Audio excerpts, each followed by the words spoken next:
Hello friends, it's Kristie Marcotte. Queen & Company recently released their round treat box die set.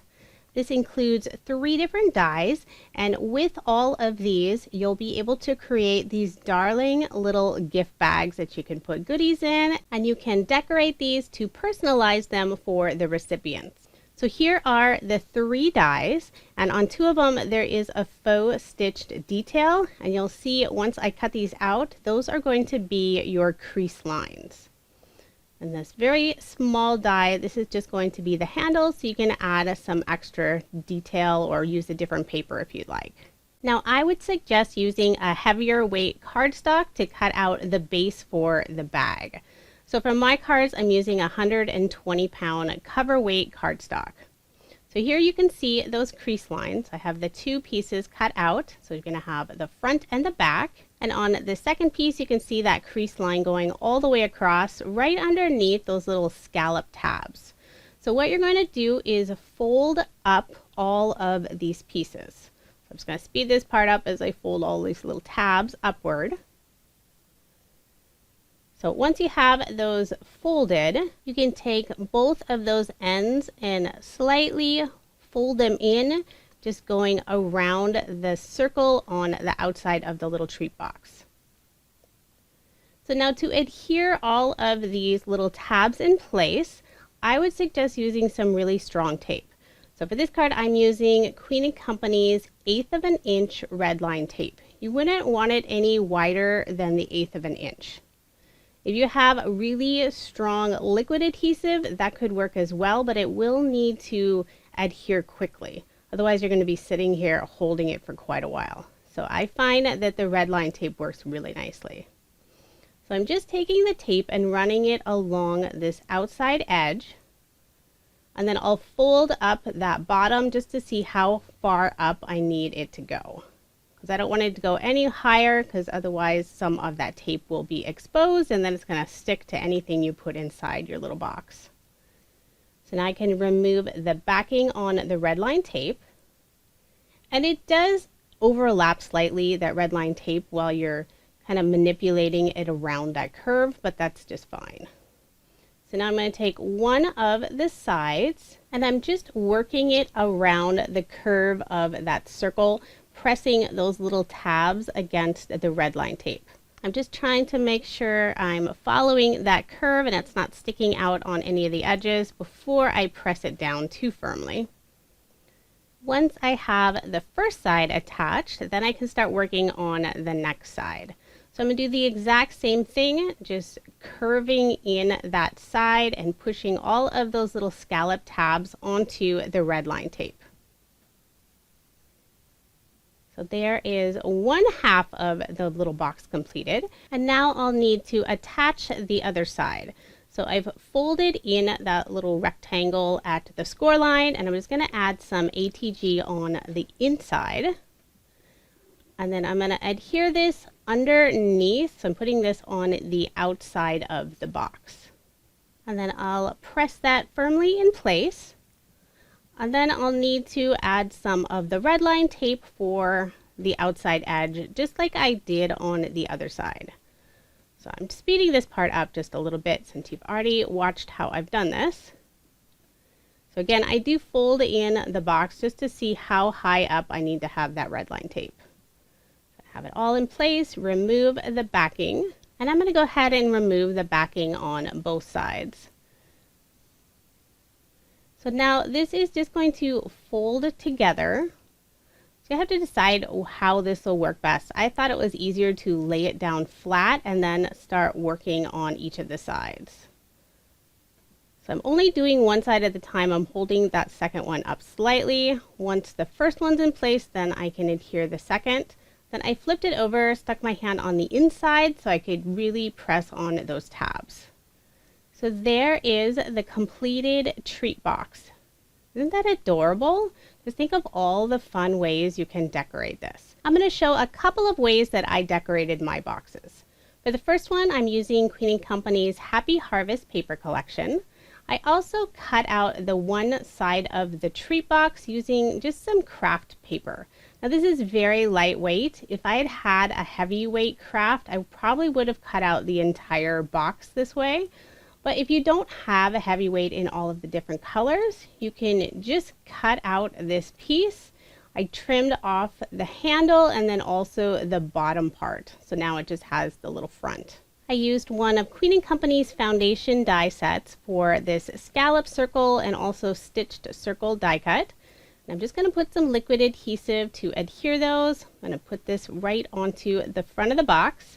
And I will keep flipping that box upside down so I can get my hand inside to really press those pieces together. For the handle, I cut this out using some polka dot paper. This is brown polka dot paper that's in that paper collection, just so it had a different look instead of the white handle.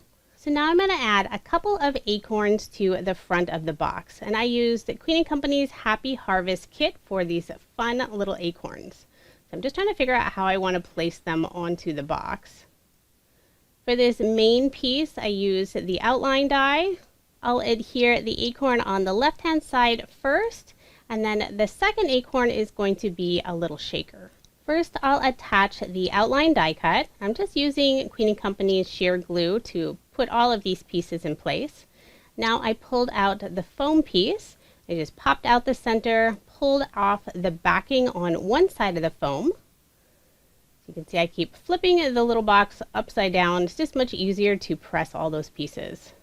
And now to fill my shaker, I'm using just a couple of toppings. This is a fairly small shaker.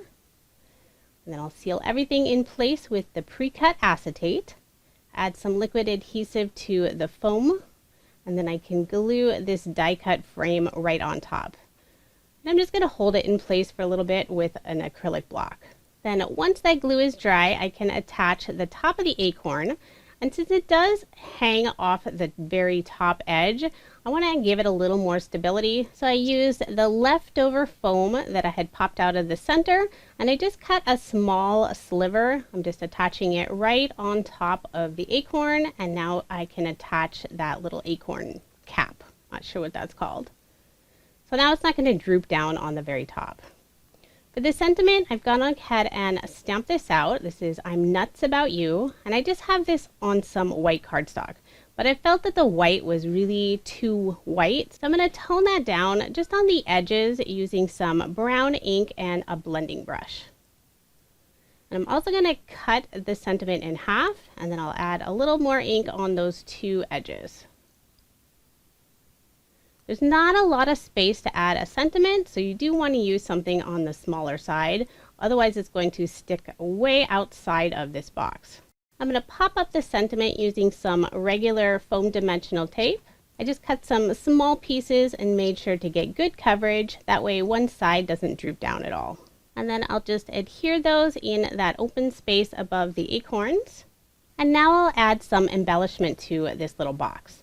I have a couple of flowers. This is from Queen & Company's foundation die set number 2, and I'm using some glitter paper.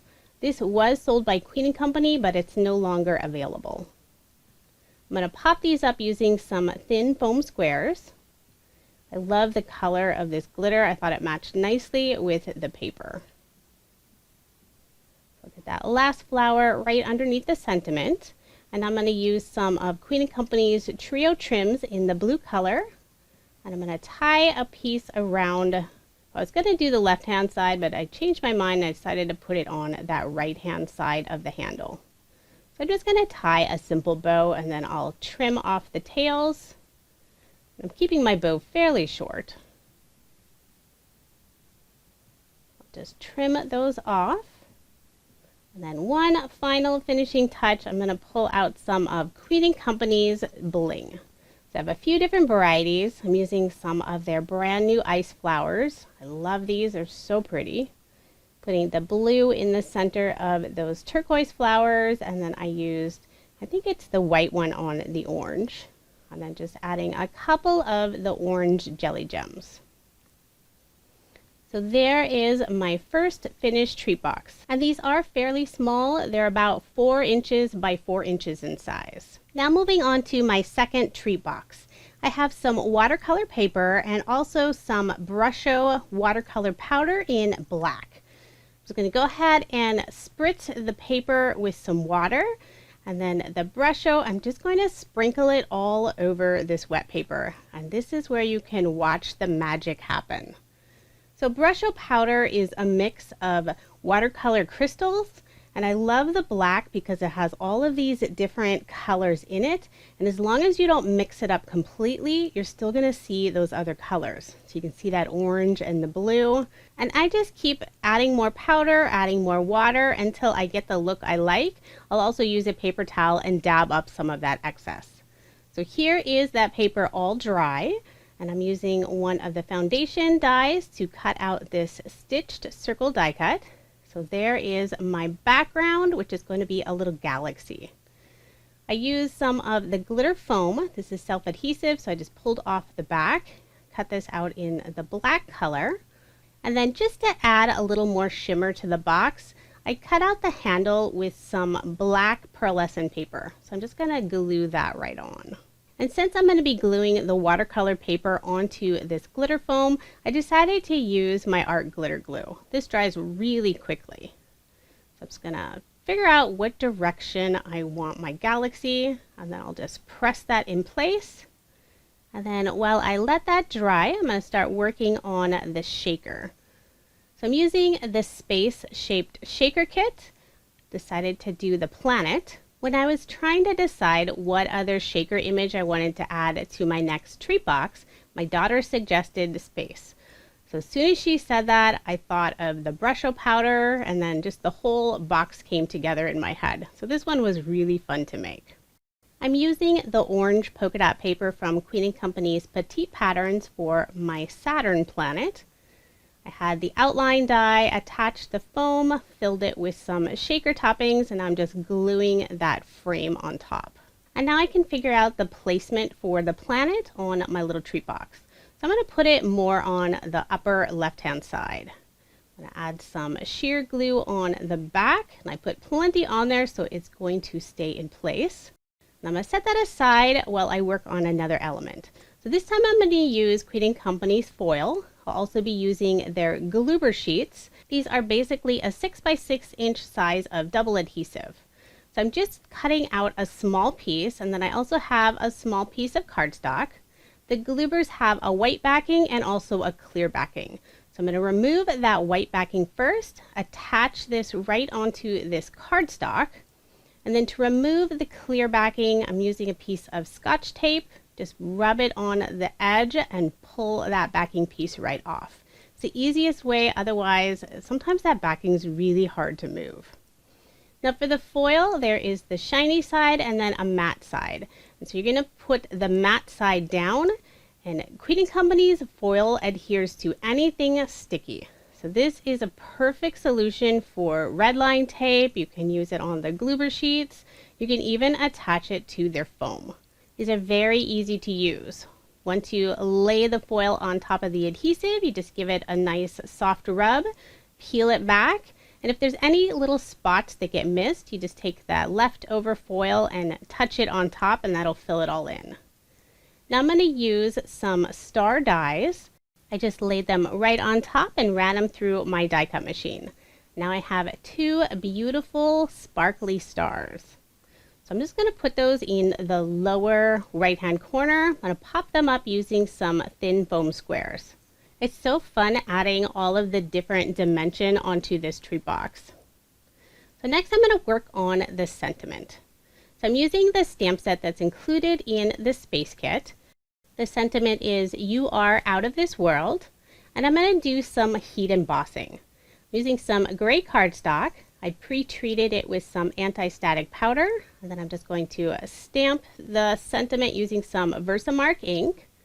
I have some Raven black embossing powder. This is from From Lizi. And then I'll just get my heat gun and heat set that. And I could have just used some black ink, but I was adding a lot of sparkle and shine to this little box. So I thought the heat embossing would add a little extra. I used my trimmer to cut down the sentiment and then just snipped a little fishtail on the right hand side. And I'm just going to nestle that sentiment right above the planet. I'll add a small piece of foam tape where it goes off of the edge of that glitter foam. Just want to keep everything nice and even. And then I'm going to put a piece of red line tape on the left hand side. Just want to make sure it's going to stay in place on this little box. So now I'm going to use some more of Queen & Company's Trio trims, this time in the black color. And I'm just going to tie the bow on the left hand side. And I fussed with this bow quite a bit. Didn't want to stand down. The little ends kept standing upright. So I'll mess with that a little more later. To finish off the box, I'm going to use some yellow stars. Just add them to the center of the foil stars. And then I'll also put some black jelly gems just in the background of that galaxy. It just adds a little extra sparkle and interest. So there is my finished box, and I really like how this one turned out. It was a lot of fun. Now here's just another look at all of the boxes I made using Queen & Company's round treat box die. And I did make a total of 4, but I only showed the process of making 2. I love how easy it is to customize these boxes. So here's one I made, added a donut shaker, used Queen & Company's Sweet Shop kit. I love the nice bright colors. And then on my final, I decided to use the star-shaped shaker kit, and I made a nice patriotic little box. The box is easy to assemble and so much fun to decorate. I can't wait to make more of these. If you are interested in purchasing this box, I have provided a link in the description box along with all of the different kits that I used. Thank you so much for watching, and I hope you have a wonderful day.